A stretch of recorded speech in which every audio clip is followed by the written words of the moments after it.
Bonjour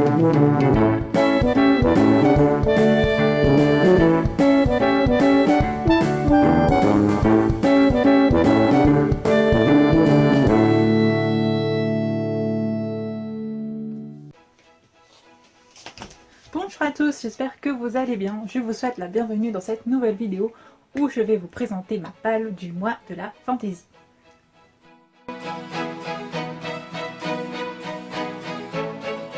Alors le mois de la fantaisie, c'est le mois en l'occurrence de mai où les lectures sont dédiées donc à la fantaisie. C'est un challenge qui a été mis en place par Stéphanie de la chaîne Picty Booking. Donc je mettrai en barre d'infos le lien vers sa vidéo explicative du challenge. C'est la 3e année qu'elle organise ce challenge. Moi, c'est la première année où j'y participe. Donc j'ai l'impression que ça a été un peu modifié puisque quand je regardais la vidéo de l'année dernière, il y avait un système de points. Cette année, il n'y a pas de points. Donc c'est aussi la raison pour laquelle j'ai décidé d'y participer. Parce que qui dit pas de points, dit pas de stress. On n'a pas besoin de s'imposer un certain nombre de livres. Elle a mis en place 10 catégories, mais je n'ai pas choisi un livre par catégorie comme je le fais habituellement. En sachant que voilà, c'est un challenge sur un mois, je ne sais pas lire 10 livres en un mois, voilà, je n'ai pas un rythme de lecture assez soutenu pour ça. Donc j'ai décidé de vous faire une petite palle, voilà, de 4 livres. Donc c'est pas beaucoup, de 4 livres que j'ai vraiment envie de lire. J'espère que j'arriverai à les lire pendant ce mois-ci, mais puisque pour les 3 sur 4 sont des livres, des premiers tomes de saga, il se pourrait que si j'ai mis le premier tome d'un livre, je me dis que je vais lire la suite et du coup je risque de ne pas lire les autres livres en fait. Voilà, je le sais d'avance, mais en tout cas ce qui est prévu, c'est les 4 livres que je vais vous présenter, en sachant que nous sommes déjà le 6 et que j'ai déjà commencé le challenge. Et comment vous dire que je suis super contente d'y participer. Donc pour le premier livre de ce challenge, j'ai choisi La Passe Miroir, le tome 1, donc Les Fiancées de l'hiver de Christelle Dabos, publié aux éditions Gallimard Jeunesse. Donc ce livre-là valide la catégorie un roman d'une autrice, un roman francophone et un livre avec du bleu sur la couverture. Donc déjà 3 catégories. Et donc c'est le livre par lequel j'ai commencé et comment vous dire que je me demande pourquoi je n'ai pas lu ce livre avant. Ce livre est dans ma palle depuis je ne sais combien de temps, je le vois passer sur les réseaux, Booktube, Bookstagram, etc. depuis je ne sais combien de temps. J'en ai entendu du bien, je savais que ce livre était génial et je ne l'avais toujours pas lu. Et aujourd'hui, je l'ai commencé et je peux vous dire qu'effectivement, il est super génial. Je l'adore. Donc, quand je vous dis que je risque de lire les suites de saga, ce livre-là en fait partie. Donc je peux vous dire d'ores et déjà que j'adore la plume de l'autrice, j'adore l'univers qu'elle a créé. Voilà, c'est trop bien. Donc La Passe Miroir, en fait, c'est l'histoire d'Ophélie qui a le don de lire le passé des objets en les touchant. Mais aussi, elle a une particularité, parce que lire les objets, beaucoup savent le faire dans sa famille, mais elle a comme particularité qu'elle sait passer à travers les miroirs. C'est-à-dire qu'elle a un miroir dans sa chambre, elle passe à travers et elle peut ressortir par le miroir du salon de coiffure. Voilà, en gros. Donc, Ophélie, c'est une jeune femme un peu retranchée sur elle-même. Elle vit tranquillement sur l'Arche d'Anima, où vit toute sa famille, voilà. Et où elle passe son temps dans son musée, cachée un peu derrière ses lunettes, derrière son écharpe. Voilà, une fille un peu réservée. Et tout bascule lorsqu'elle apprend qu'elle est fiancée à Thorn de l'Arche du Pôle. Donc comment vous dire que c'est l'équivalent à l'autre bout du monde pour nous. Et que elle n'est pas forcément d'accord de se marier avec cet homme, en sachant qu'en plus les personnes sur cette arche ne sont pas forcément connues pour être les gens les plus chaleureux, n'est-ce pas? Et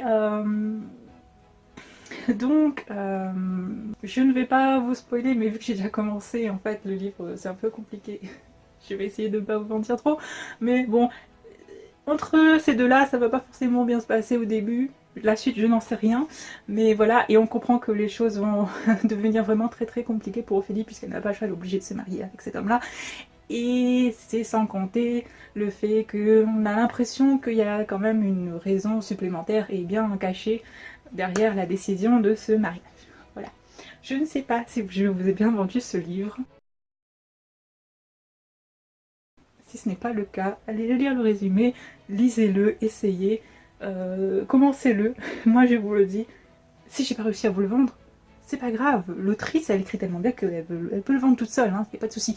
Donc lisez, si vous ne l'avez pas lu, franchement lisez-le, j'adore.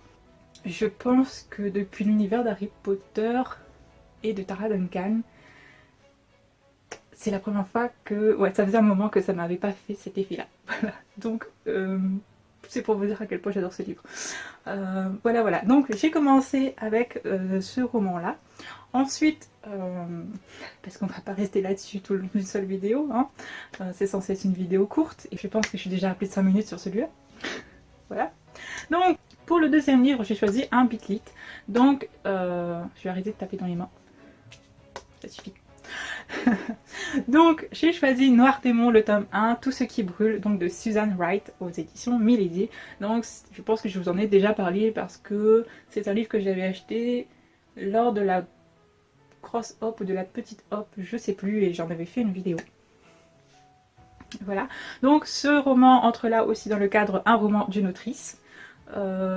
J'ai beaucoup de romans d'autrices en fait, donc c'était pas compliqué à valider comme catégorie. Donc ici nous suivons Harper Wallis, qui est un membre d'un repère de démons mineurs et dont la vie bascule, elle aussi, lorsqu'elle apprend que son ancre, donc le démon capable d'arrêter, de l'arrêter lorsqu'elle est prise de folie meurtrière, n'est-ce pas, c'est joyeux, c'est sympa, donc que son ancre n'est autre que Nox, donc l'un des plus puissants démons au monde. Voilà, donc on comprend tout de suite que ça va chambouler un peu, beaucoup, sa vie, n'est-ce pas. Ça fait un moment que j'ai envie de le lire aussi, c'est pour ça que je l'ai acheté, et ce sera l'occasion de le sortir enfin de ma palle, puisque là ça commence à faire plusieurs mois qu'il y est quoi en fait. Ensuite, un livre que je vous ai présenté récemment, puisque c'était... enfin je vous l'ai présenté sur mon blog, c'était une sortie du mois de février ou de janvier ou mars, je sais plus, c'est une sortie de cette année en tout cas. Il s'agit de La Cité du Ciel d'Amy Ewing, donc aux éditions R. Là aussi je vais valider la catégorie un roman d'une autrice, mais aussi la catégorie, une fois encore, avec du bleu sur la couverture. Donc oui, tous les livres, les 4 livres que je vous présente, ce sont des livres numériques, puisque je les ai achetés au format numérique, voilà. La passe miroir, je pense que je vais le racheter en version papier quand même, je pense. Donc La Cité du Ciel, c'est l'histoire de Sera, qui est du peuple des Céruléennes. Les Céruléennes qui résident donc dans la Cité du Ciel, c'est une cité qui est rattachée en fait à la planète qui est en dessous par un cordon. Donc Sera, voilà, elle vit tranquillement, elle aussi, sur dans sa petite cité, et elle n'attend qu'une chose, c'est que le cordon soit rompu pour que la Cité du Ciel trouve une autre planète d'attache. Problème, elle apprend qu'elle sera la personne qui est sacrifiée pour rompre le cordon, et il se trouve que lorsqu'elle devra sauter, tout ne se passera pas comme prévu. Je ne vous en dis pas plus, le résumé développe un peu plus. Si vous voulez plus de détails, le résumé vous le donne, vous avez qu'à aller sur Booknode, il n'y a pas de souci, vous verrez. Moi je vous en dis pas plus parce que c'est un peu spoilant, c'est un peu dommage. Voilà, en tout cas, quand j'avais vu ce roman dans les sorties du début d'année, parce que je sais plus le mois, désolée, voilà, je savais que je voulais absolument le lire, donc voilà, je l'ai acheté en numérique, et mais je l'ai toujours pas lu là aussi, donc ce sera l'occasion, et je suis sûre que ça va être une très bonne lecture. En tout cas, j'en attends beaucoup de ce roman, et je pense quand même que je ne serai pas déçue.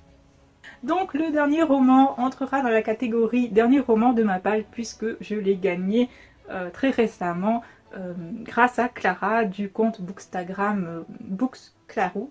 Je mettrai son nom en barre d'infos là aussi, donc puisqu'elle avait organisé un concours sur son compte Instagram et que j'avais gagné.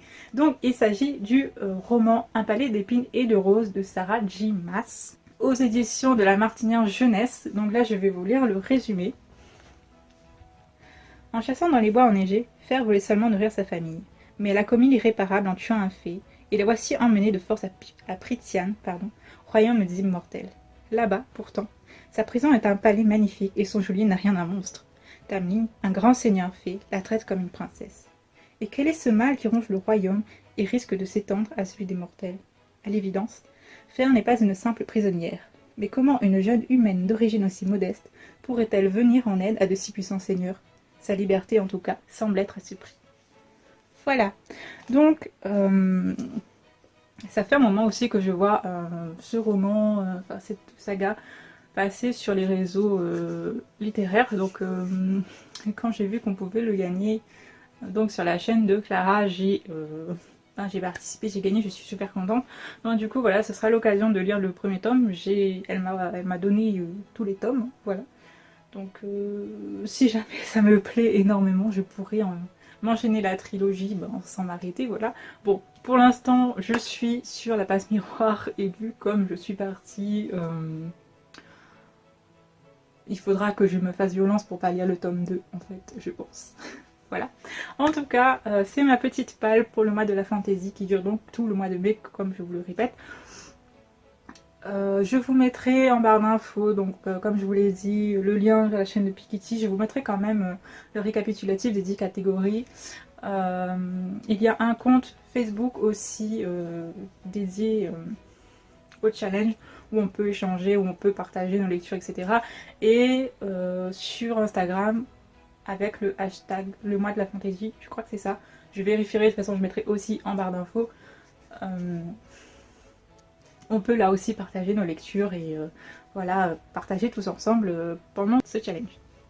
Donc voilà, c'est tout pour cette vidéo. J'espère qu'elle vous a plu et qu'elle vous aura donné des idées de lecture. N'hésitez pas à me dire si vous participez au challenge, quel livre vous avez choisi. Voilà, n'hésitez pas à mettre tout ça en commentaire. Je me ferai un plaisir de vous répondre. Sur ce, je vous remercie d'avoir regardé ma vidéo. Je vous souhaite une très belle journée et de très belles lectures. Bisous!